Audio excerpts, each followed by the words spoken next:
Embark blew my expectations out of the water with Arc Raiders. I was skeptical about a third-person extraction shooter at first, for reasons I'll get into later, but now I'm going through withdrawals. I haven't played a game that left everything else feeling empty like this did.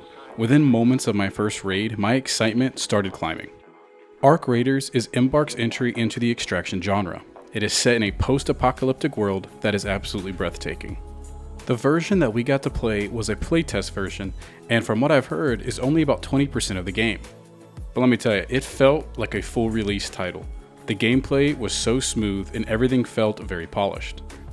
Looting and combat were fluid, and everything ran exceptionally well.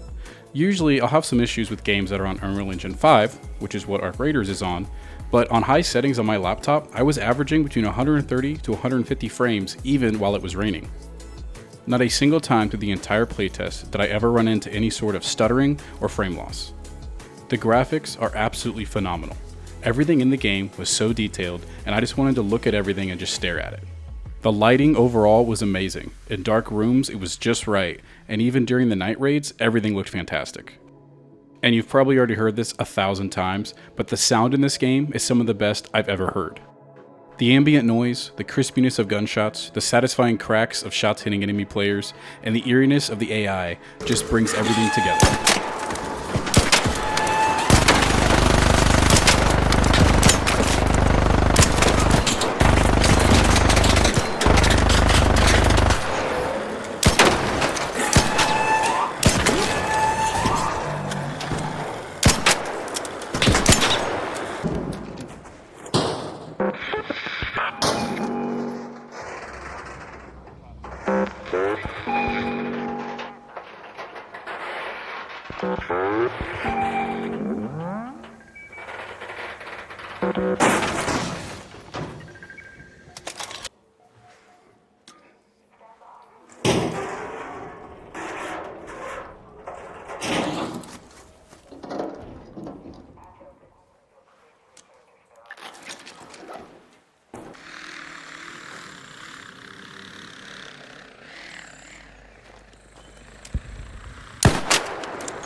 An arc orbiter is en route. The safe window is closing.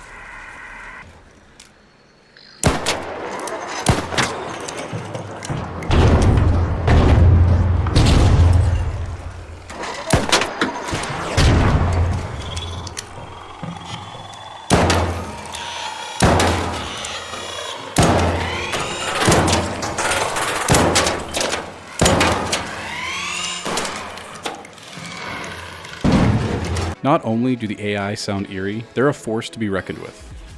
They are not just there to fill up space or drop loot, they're there to kill you. Some of them are very challenging to fight even with a team, but they're not unkillable. Their presence, even when not seen, can be felt. Before getting into fights or opening up containers in the open, you end up looking around making sure none of them are nearby. Not many other extraction games have AI that make you as careful as these do. They're thrilling to fight, the loot they drop is useful, and it's fun to use them against other players. The PvP in this game played out way better than I thought it would.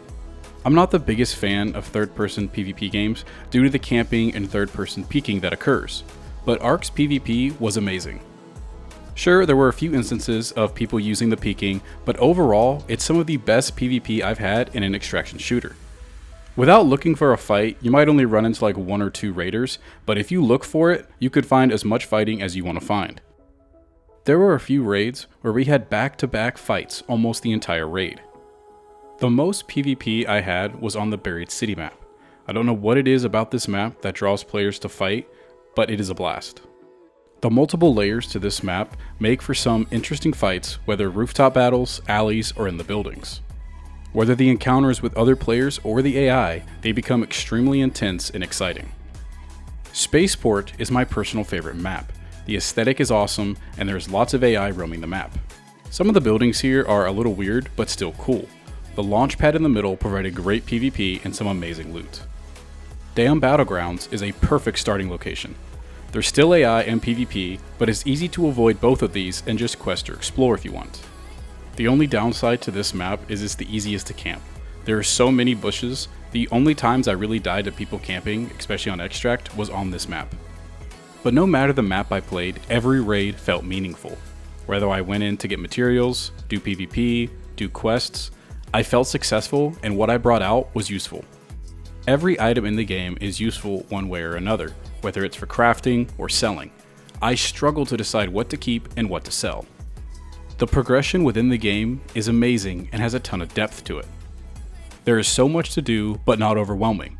The obvious account level was clear on how to level up and what it provided. The mastery system was a favorite of mine, rewarding you for completing challenging activities or doing large amounts of easier activities. I would definitely like to see them add something to the game that goes on your account for completing these that can either be worn or shown off. Everything you had to upgrade made you want to do it, whether it be unlocking new skill points, leveling up benches, getting Scrappy leveled up, or upgrading your stash. Which I did, so I could procrastinate organizing it much longer. There were a few things that could use some work, like some bodies that would ragdoll and spaz constantly, sometimes even up in the air. There were also a few areas where you could get stuck or phase through and even fall through the map. The leveling system felt very fast, a little bit too fast, but it might have just been something they did for the playtest to allow us to try as much as possible, but I did not see anywhere whether that's true or not. But none of these little things comes even close to lowering my expectations and excitement for this game. It's going to be cool to see where they go moving forward. The lore they've shown us already and what the possibilities hold for it are endless. Hopefully we get another test or a possible release date, because right now I'm going through some serious withdrawals. When this game comes out, I will be spending a ton of time on it. I have a few more videos planned to come out before we hear about a release or anything, but when it does come out, I plan on following it very closely. You've made it this far, hopefully you found it entertaining. If you're looking forward to Arc Raiders and some more content, hit that sub button. Hopefully, in the not too distant future, I will see you guys in the Rust Belt.